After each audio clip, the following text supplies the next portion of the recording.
Tremendous fight back. We should really been 3-0 down at half time. It's frustrating. I mean, that lack of consistency is annoying at the minute. Certainly in the last two games, because it was similar last week where we give ourselves an awful mountain to climb. Got to be ruthless in both boxes. We've got to clear, we've got to close down, we've got to do all those things. Even though when sometimes it's difficult to stop a shot. I mean, the third one's a very difficult, you know, it's a really good strike, but again, we should we be getting a body in the way? I think so. Should we care? I mean, we need that consistency, and we need to care for 90 minutes. That's the thing. That's the second 45 is great, but we're 3-0 down, and we've created, I think, 24 chances to their 12. So it's not like we're creating chances. So we have to do it right in both boxes, and that and together with that consistency, and everybody caring, everybody wanting to do the best for each other. When he came on, it certainly looked as if he cared.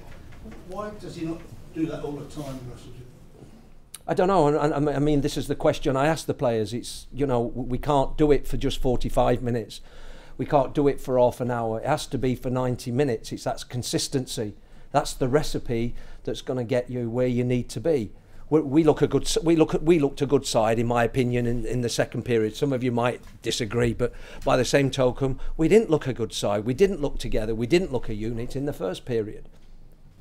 They did, didn't they? They did, yeah. I know their side, as you know. I mean, 8 of them played against me when I was at Leyton Orient, and one of the 3 that didn't played for me in Odebaggio, so I knew plenty about them, and I knew, you know, there's quick movement and they exploit little space if you give them space. So presumably you told them what to expect, but yeah, still couldn't. Yeah, it's still, you know, we've got exploited for not doing it as a team, defending well as a team, and that's the honest appraisal of it. Fans, you know, gave their opinion again because they're just frustrated. It was poor against Rotherham a couple of weeks ago in terms of the overall quality. Today was more exciting, but in the end, the first half let you down. Yeah. Listen, I could only apologise for the first half. I'm as frustrated as they are, obviously, and you know, we've got ourselves in a situation which is not helping anybody. But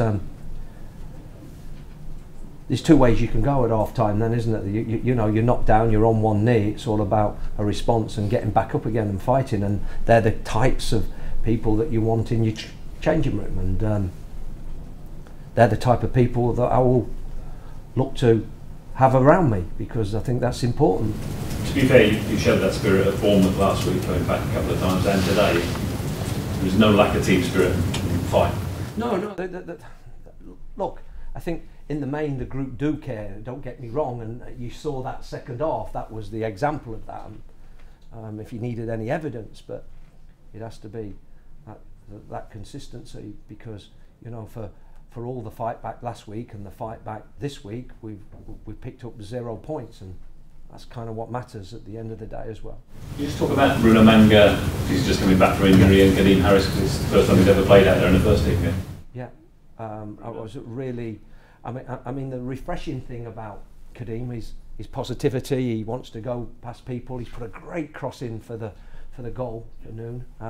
So I have to say, and then I shifted him in behind the 2 strikers, and he was still an absolute menace there as well. So honestly, really pleased with him.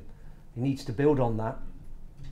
Okay, and Bruno obviously, I mean, he's got quality. I thought he was playing a little bit too deep, I'll be honest. First half, we needed to squeeze up the pitch, him and Ben Turner, a little bit more. No, Bruno's he's a good player, but and certainly with the ball, he's very good. But we all need to be able to defend first and foremost. So will you be looking for sort of 90-minute grafters in the January window, Russell? Is that the plan? Well, it's not just grafters. Of course, you have to have that ability as well. But sometimes it's not just a footballer or an athlete you want alongside you. Sometimes it's a warrior, isn't it? You know, when things are struggling, roll your sleeves up and let's have a fight. And we showed that kind of warrior spirit second half. So he's getting that balance, really. Getting that balance. How frustrating is that, Russell? Now, this is for the second successive Saturday. It's been a poor start that's cost you.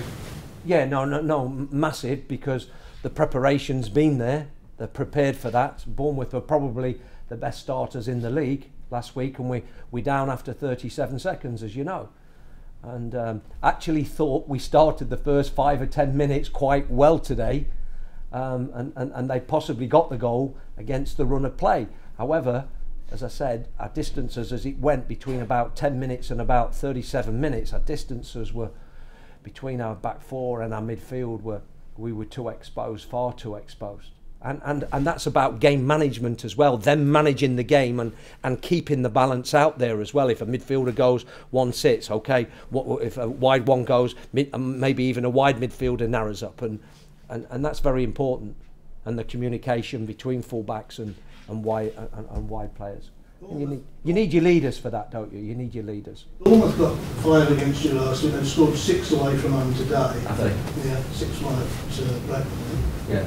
And you've lost here at home to Brentford. Fans will be asking, you were in the Premier League last year, why are Brentford and Bournemouth so much better than us? Do you have an answer to that?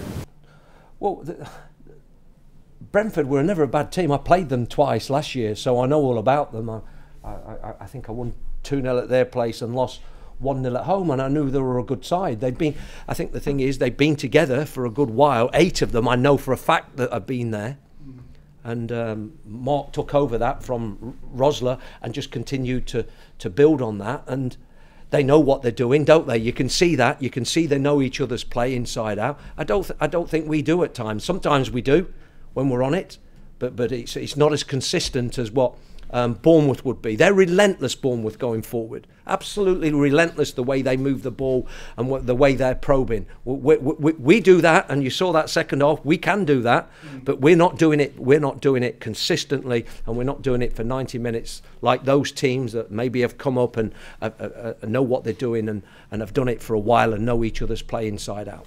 The fans will still be very frustrated and disillusioned that this club, team, whatever you like to call it, has gone back so far so quickly, wouldn't it? Yeah. No, I see that. Well, look, it is what it was, or it is what it is. When I picked the team up, they were 17th in the table and drained of confidence and all sorts of issues, from fitness issues to all sorts game plan issues, and we're trying to fix that. But along that journey of fixing that, there's still going to be, I kind of say, sideways steps before we go on and kind of like attempt to progress again.